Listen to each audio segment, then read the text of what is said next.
प्रायोजक हैं cancer healer centre, new beginning. Krishna ji, वैसे ये जो भी आपका सिस्टम है ना कि आप अचानक एकदम अलर्ट हो जाते हैं जब कुछ घटना घटे, फिर आप अलर्ट होके एकदम अपनी एक्सरे की निगाहों से आपको पता चल जाता है कि कौन सा अवैध है कौन सा अवैध नहीं है, और 24 घंटे के अंदर अंदर हथौड़ा चलना शुरू हो जाता है। आपको कैसे मालूम? नागपुर हाईकोर्ट अलग कोई चीज कहता है नागपुर के अंदर कि आप क्या कर रहे हैं, मुंबई में आप वही चीज करते हैं।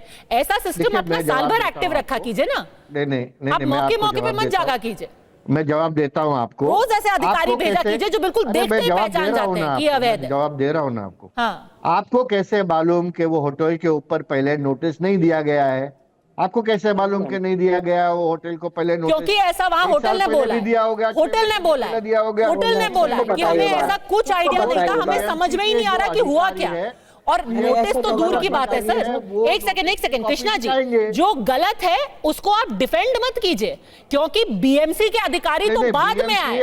आपके शिव सैनिक वहां पहले पहुंचे, उन्होंने तोड़फोड़ की, उन्होंने गाली गलौज की, उसने जो मालिक था उसको धमकी दी। मैं मेरे कार्यकर्ताओं का समर्थन करता हूं।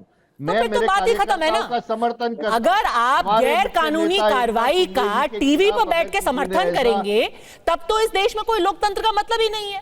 आप कहिए अपने लोगों को जाके पीट दो, कल को सीमा जी कहेंगी अपने लोगों को तुम जाके पीट दो, आपस में एक दूसरे को। पुलिस स्टेशन बंद कर दीजिए, राजनीति नहीं करते, अदालत बंद कर दीजिए, सब बंद कर दीजिए, आपस में पीट पाट के सुलटा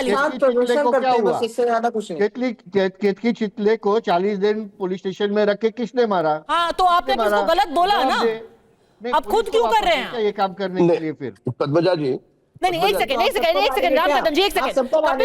कपिल मदान बार बार घूम फिर के बात इसी पे आती है कि देखिए, जो अगर कानून तोड़ा गया है उसका फैसला तो कोर्ट में ही होगा।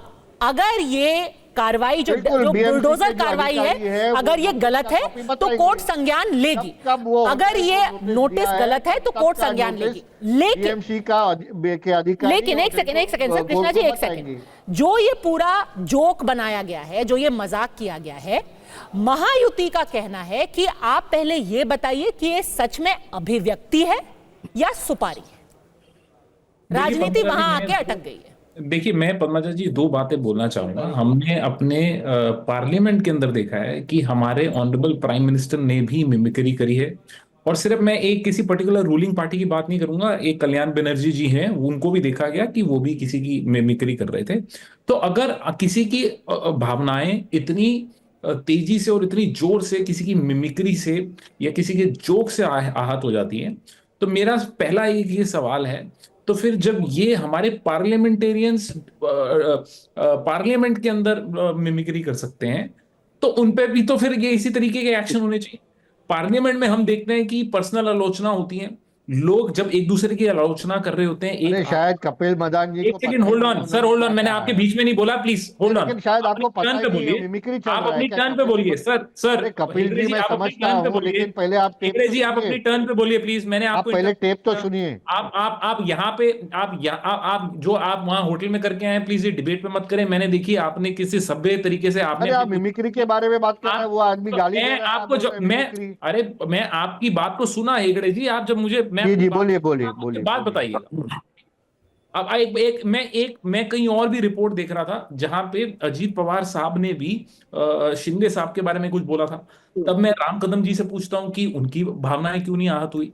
देवेंद्र फडणवीस ने जब व्यक्तिगत बयान दिए थे, जब अजीत पवार जी के लिए बोला था कि जेल में चक्की पीसिंग, वो तो अगर आप किसी से पूछेंगे, अगर किसी बंदे को कानूनन सजा नहीं हुई और अगर आप इस तरीके के एलिगेशन लगा रहे हैं तो मानहानि बोला जाता है, जिसको हम अंग्रेजी के अंदर डेफेमेशन बोलते हैं।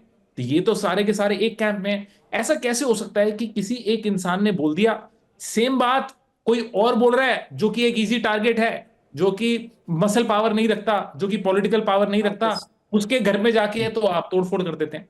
मैं इसका एक दूसरे पहलू पे भी आ रहा हूं, क्योंकि उनका ये आर्ग्यूमेंट है कि ये पैसे लेके किया गया है, ये अभिव्यक्ति की आजादी नहीं है, ये सुपारी ली गई है जानबूझ के किसी को अपमानित करने के लिए। देखिए, मैं पद्मजा जी मैं बहुत रिस्पॉन्सिबली ये बात बोल रहा हूं कि अगर आप कानूनन इसको टेस्ट करेंगे कि किसी की स्टेटमेंट अभिव्यक्ति की आजादी की श्रेणी में आएगा या किसी ऑफेंस की श्रेणी में आएगा, तो क्या टेस्ट है? टेस्ट ये है, क्या उन्होंने जो बात बोली, मिमिक्री करी, उन्होंने किसी को वायलेंस करने के लिए इंसाइट किया? पहला मुद्दा।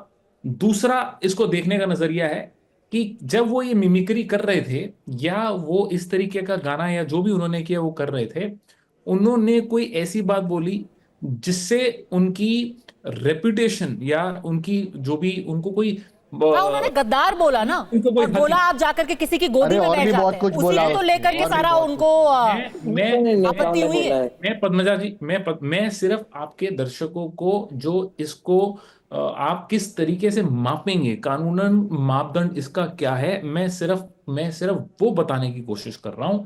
लेकिन ये अपराध की श्रेणी में है या ये अपराध की श्रेणी में नहीं है, ये तो राम कदम साहब नहीं डिसाइड करेंगे। लेकिन राम कदम साहब आके टीवी पे बोल रहे हैं, और जो शिवसेना के भाई साहब है वो आके टीवी पे बोल रहे हैं कि ये अपराध की श्रेणी में है या नहीं है, वो तो कानून देख लेगा, उसमें टाइम लगेगा। लेकिन हम आज फैसला करेंगे, हम आज इस पे डिसीजन लेंगे, और हम इसको आज ही सजा हम इसको देंगे।